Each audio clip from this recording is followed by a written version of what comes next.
Hey guys, it's Anna and welcome to my channel. Today we're going to be filming another one of my unfiltered opinions on popular fragrances videos. If you are new to this series, this is where I review a bunch of fragrances that didn't work out for me for one reason or another. Some I think are good, but just weren't for me personally. Others, absolutely not. And listen, take this all with a grain of salt. These are my honest opinions, but they're my personal opinions. So you may have a different experience than me. If you're interested in any of these perfumes, go ahead and give them a try. See how they work out for you. But if you're curious about my thoughts on these, here they are. The first one being the new Ariana Grande Cloud Pink. Now, I will preface this by saying I really like the original Cloud and the 2.0 Intense. 2.0 Intense is definitely the best in my opinion. So I ended up blind buying Cloud Pink. This was a flop for me. I think the first two Clouds are some of the best celebrity perfumes you can get, and I was really excited to see this new spin on the DNA, but this just really fell flat for me. And I will also note that for those of you who are curious, out of the three of them, this one smells the least like Baccarat Rouge 540. It has a bit of that Cloud DNA in the opening, but that particularly becomes more apparent as it dries down. This isn't as creamy as the other two Clouds. Those I felt like had a cream of coconut vibe. This is more airy, definitely smells pink, like fruity cotton candy. Pink pineapple, dragon fruit, coconut water, musk, praline.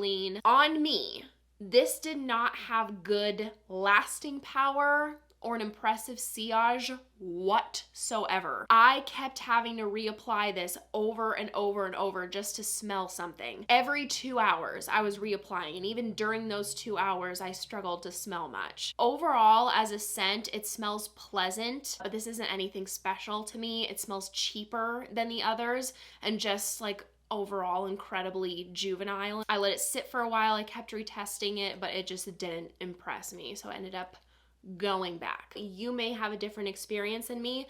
A lot of people love this new Cloud Pink and they think it's the best one yet. So if you're interested, just try it out. The next one, Jousset Accident à la Vanille Creme de la Berry.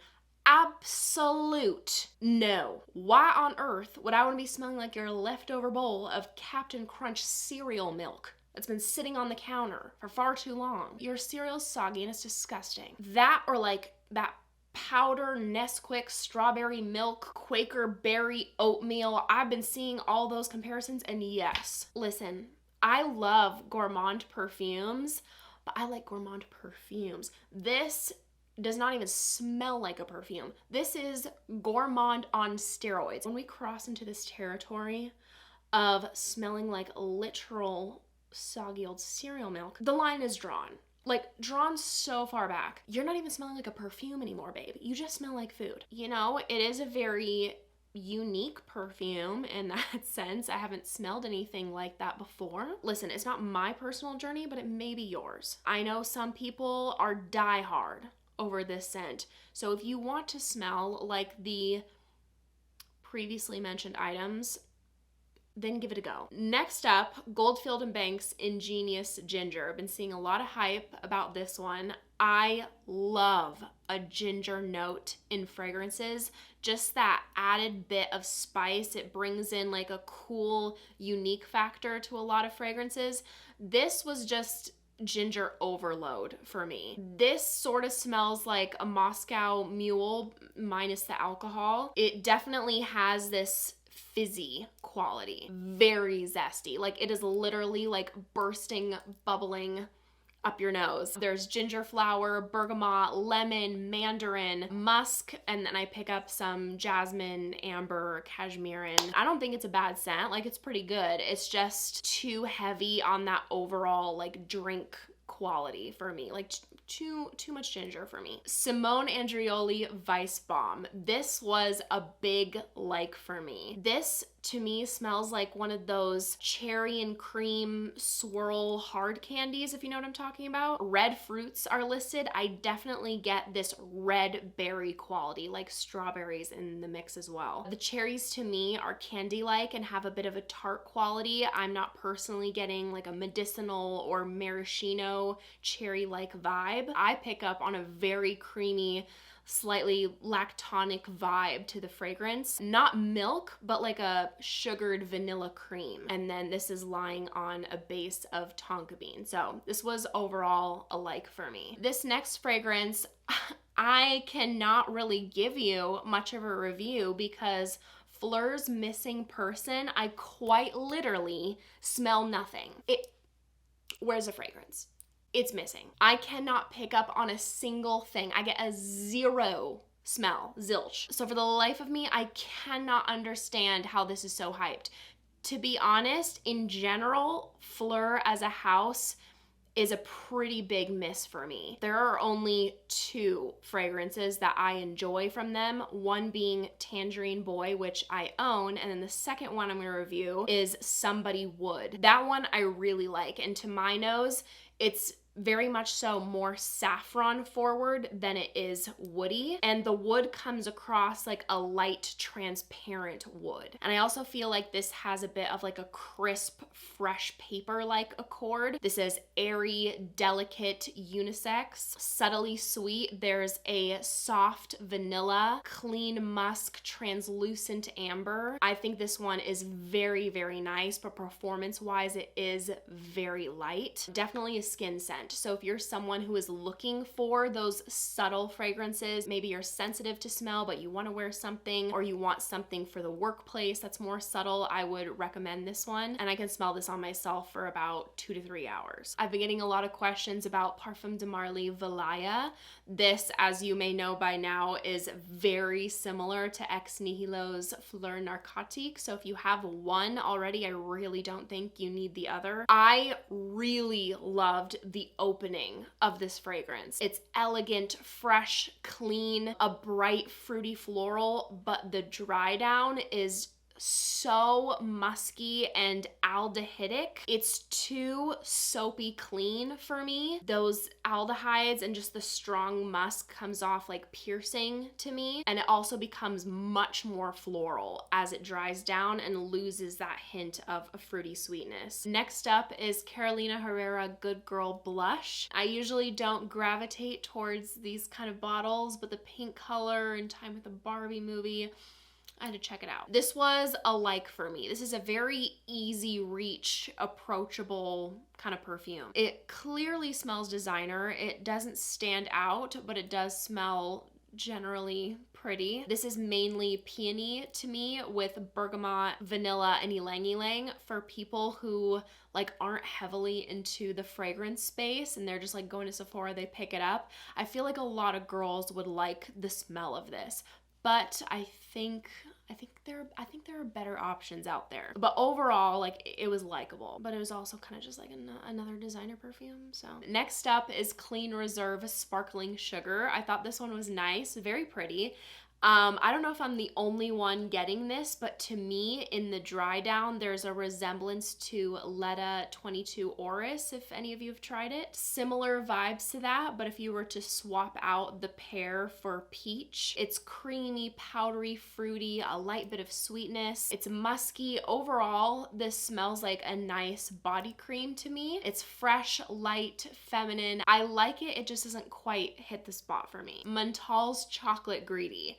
I adore the opening. That powdery vanilla chocolate is unreal. It's not too heavy, dark, or thick, so I do appreciate that. The dry down, however, isn't my favorite. That's where these dried fruits and orange gets introduced. And that's not bad or anything. It's just not my personal cup of tea. I'm pretty picky when it comes to dried fruit notes and also chocolate orange combos. But overall, I think it's a good one. Arabians Tonka I find to be very unique and good. The only thing is that overall synthetic quality that Montale has is quite prominent, which is why I don't love it. And it does smell different directly on my skin versus the experience I get in the air. In the air, it gives me vibes of Mancera's Instant Crush, that fuzzy, intense, synthetic musk saffron that gives me a headache. And directly on my skin, I get the sugar, rose, wood, tonka, amber. I can definitely see why people like this if you aren't sensitive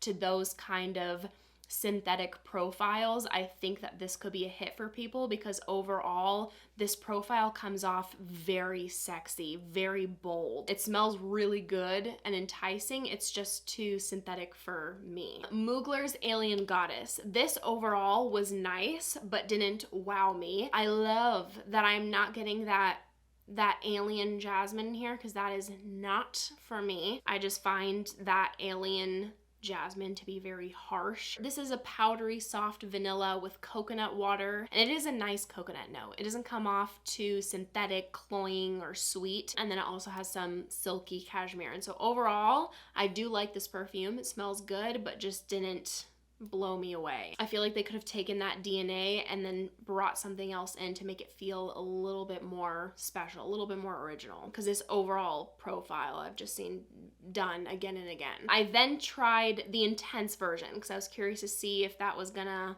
be a step up from that or not. People say that the intense version has that alien jasmine DNA, and although jasmine is definitely a main player in here, it still doesn't quite come across as the same alien jasmine that I know. And it just overall has a very typical designer DNA to it. It also has prominent notes of vanilla and benzoin, just a hint of coconut and wood. Just overall, it smells like another designer perfume. Marc Jacobs Perfect. I am not a fan of this at all. Simply, I just cannot do this combo. The combo of the almond milk, fresh greenery mixed with like the white florals. This is just a combo that personally makes me feel sick. That does not go well together for me. Milk, green notes, and florals. Okay. Maison Margiela's Bubble Bath, to me, is incredibly boring. It smells like a floral hotel bath product. It just smells so obviously like a bar of soap with a hint of coconut in the dry down. Little bit. So if you just want to smell clean, here. It literally just smells like soap. Or, you know, you could save money and just give yourself a real nice scrub, which y'all should be doing anyway. Prerequisite to fragrance. Course. Narcotica's Narco Oasis, I was so excited for, especially because I think so many of us were wildly impressed with Dulce Diablo. That is such a fantastic, rich, unique, captivating gourmand. And so to see them come out with like a summer tropical fruity scent, I was like, what are they gonna do? This smells like a Capri Sun, low-key. Like a Capri Sun turned perfume. Passion fruit, blood orange, peach, pear, vanilla, brown sugar. So many alluring notes in there. I was very excited. Altogether, it just comes across as, you know, one of those Capri Sun blends. You know, the whole mishmash, an assortment, an array of fruits in your pouch. Just overall very fruity, young, sweet. It does smell good, but I want more complexity. Girl, this pronunciation, I cannot. This is Nobile, 1942, La Danza delle Libellule. I already know it's wrong. I'm getting completely tongue-tied, but this one is beautiful. It's so yummy. This smells like a fluffy, flaky, think cronut kind of texture. Apple powdered sugar vanilla dessert with some coconut flakes, a little bit of cinnamon. I think it's amazing. It is very sweet though, so you do have to be in the mood for that. Has a very airy, fluffy feel to it. It's very cozy. I've gotten a lot of questions about this brand in particular, like why do you never talk about them? The brand simply is not for me. I have not found anything that has wowed me. They're unfortunately just like all like mid for me. But the one I'm going to talk about is Narciso Rodriguez Musc Noir Rose. It smells nice. It's a light modern rose with vanilla, of course musk, and I get loads of that plum, and it comes off very warm and ambery to me, even though like an amber note isn't listed. I don't know, this house just doesn't impress me. Like the fragrances just fall flat for me. They just feel like another fragrance, and I hear constantly like, oh, Narciso Rodriguez has the best musks on the market, nobody does it like them. Clearly I'm missing something here. And then the last one, short and sweet, is Nishane's 100 Silent Ways. I know this one gets a lot of hype, a lot of talk. To me, this just feels like a little step up from designer perfumes on the market. Like, yes, it is, you know, better blended, it is better quality, but to me it's, you know, it's giving YSL Black Opium vibes without the coffee. And then it has a nice tuberose mandarin peach opening, but just overall, this is very expensive for, you know, the overall experience and profile that you're getting here. I think if you are diving into niche and you are going to spend that money, I mean, I say get something unique, like get something that really stands out, a profile that you're not gonna just get at Sephora and Ulta. I would make the most of it. That's just my 2 cents though. Anyway, so that wraps up my rapid reviews for today. Thank you guys so much for watching. If you enjoyed, make sure to give this video a big thumbs up and make sure to subscribe down below if you haven't already. If you want to see me in any more videos, I'd appreciate it so, so much. I hope you guys are having an amazing day, and I hope to see you in my next video. Bye!